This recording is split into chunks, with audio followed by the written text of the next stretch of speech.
Hello Virgo, Sun, Moon, Rising, and Venus signs. Kamusta kayo? Sana po nasa mabuti kayong kalagayan. Welcome back po sa Star Tarot. Kung bago kayo rito, welcome din kayo. Thank you for your support. I truly appreciate it. God bless you all. Virgo, maraming salamat sa mga likes and subscribes ninyo at sa mga komento ninyo. Maraming salamat po. Strength, yan, kailangan ninyong magpakatatag, kailangan ninyong lakasan ang inyong loob sa ngayon. For whatever reason, kailangang buhayin ninyo yung inyong courage, inner strength, no? Possible din, kailangan din ninyo dito yung physical strength ninyo, Virgo. Maaari yung trabaho din ninyo or ginagampanan ninyong obligasyon, responsibilidad, or trabaho, maybe physically demanding, no? Kaya kailangan din na alagaan ninyo ang inyong sarili para maging malakas kayo, no? What else? We have Page of Wands. Ayan. So, merong mga balita, impormasyon, paparating, no? Pwede rin na meron ditong invitasyon. Yan ang napipick up ko, invitasyon. Baka invitasyon yan for occasion, celebration, or baka invitasyon ito for like, baka mayroong job interview kayo kung nag-a-apply kayo ng trabaho, or baka meron kayong pag-uusap, no, with business partners kung gusto rin naman ninyo na magnegosyo, no? We have King of Wands. Ayan. So, speaking of negosyo, King of Wands also, baka talaga magiging entrepreneur na kayo, Virgo, no? Baka meron kayong mga dealings ngayon with other people na related sa inyong negosyo or kung ano man ang siguro may mga pakikipag-usap kayo ngayong gagawin, no? Kung ano mga requirements, kumbaga, para sa inyong pagnenegosyo. So, possible na ganun ang sitwasyon dyan. For others of you, no, na nagtatrabaho, nag-opisina, maaaring this is also a time for promotion. Baka kayo ay mabibigyan ng promotion dito, mabibigyan kayo ng bagong posisyon, no, na mas mataas. Maaaring ganun ang ganap dyan. What else? We have Eight of Swords. Ayan, feeling restricted si Virgo. So, siguro, mayroon kayong mga plano, maraming siguro kayong gustong gawin sa buhay ninyo, pero hindi ninyo ito magawa. Kasi nga, maybe because of restrictions imposed, no, sa inyo. Pwedeng tao yung nagpe-prevent sa inyo from doing whatever it is that you want to do, or situation. Baka nasa isang sitwasyon kayo na yun ang nagpe-prevent sa inyo to be you. Diba? Meron kayong mga plano sa buhay para sa sarili ninyo, pero hindi ninyo magawa. Hindi ninyo may sakatuparan kasi baka nasa isang sitwasyon kayo that is restricting you. Diba? Baka wala kayong oras or sobrang busy kayo doon sa kung ano man ang sitwasyon. Baka may trabaho kayo na talaga 9 to 5, no? At maaaring kung ano man yung mga plano ninyong gusto ninyong gawin din para sa sarili niyo, baka magfo-fall din siya doon sa mga oras na nagtatrabaho ka, yung pag-aasikaso doon, kaya hindi conflict, diba? So, maaaring ganun ang sitwasyon. Kaya, ayan, feeling restricted kayo rito. But you know what? When the time is right, when divine timing happens, talagang magkakaroon ka ng oras para dyan. The universe is going to make things happen for you. Or mag-a-adjust siya. No? Siya yung mag-a-adjust ng pagkakataon para mabigyan daan, kung ano man yung plano ninyo. 'Di ba? So, what else? We have Four of Wands. Ayan, masaya to. Celebration, no? Merong celebration na mangyayari. Baka ito ay may mga accomplishments kayo, achievements kayo, and you're going to celebrate that with your family, with your loved ones.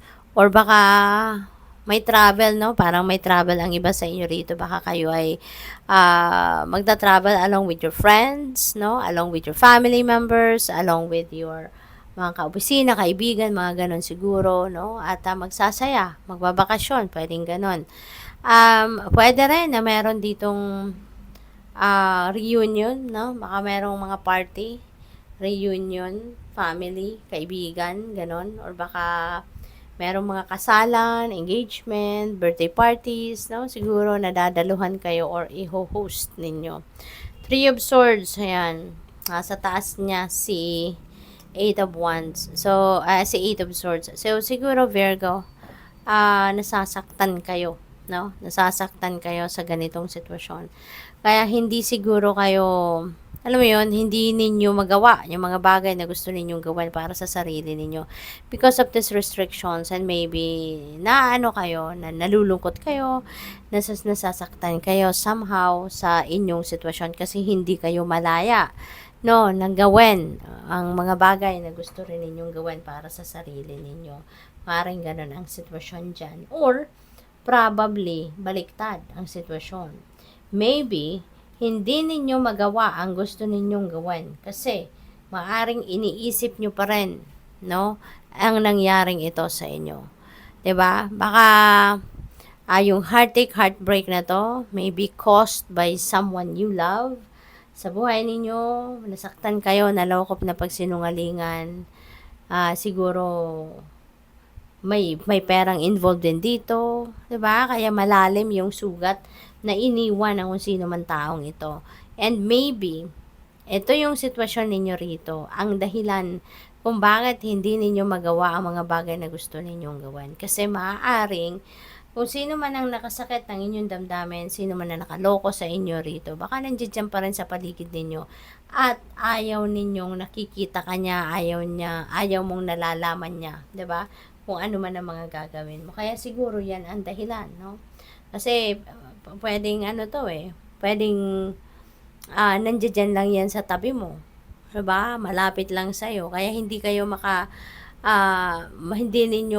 hindi kayo malayang gawin yung mga gusto ninyong gawin dito, hindi ninyo ma-enjoy ang mga bagay na gusto ninyong ma-enjoy dahil baka kino-consider nyo pa rin kung ano ang masasabi, anong makokomento ng mga taong ito, no, nakapagdulot ng sama ng loob sa inyo. So maybe ganun din ang sitwasyon dyan. So tingnan natin kung ano pa ang ganap.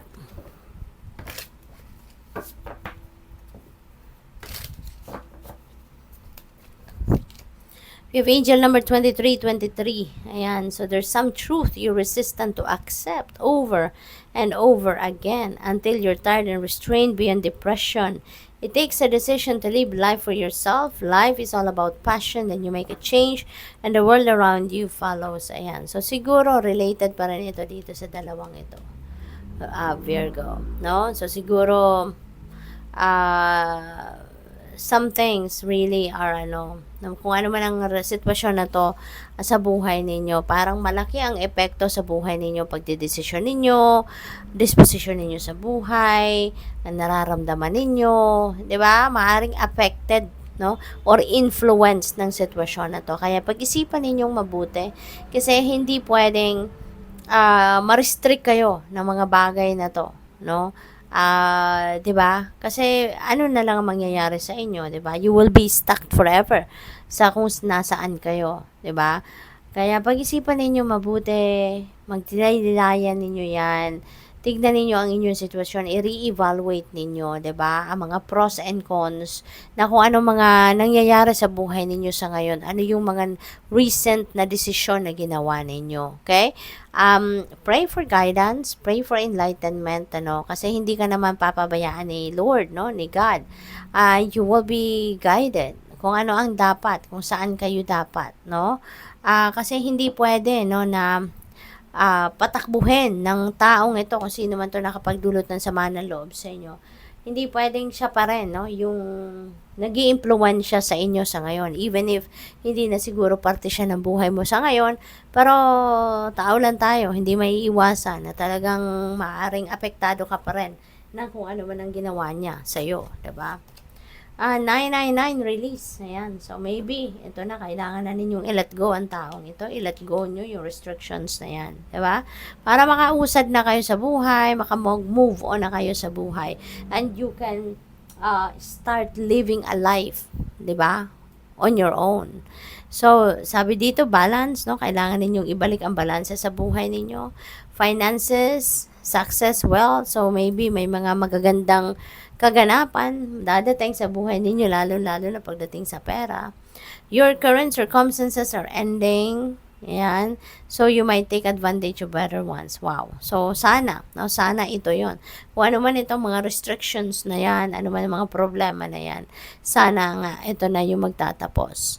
If you are experiencing a significant change or conclusion, viewing your life as a series of cycles or chapters may be helpful.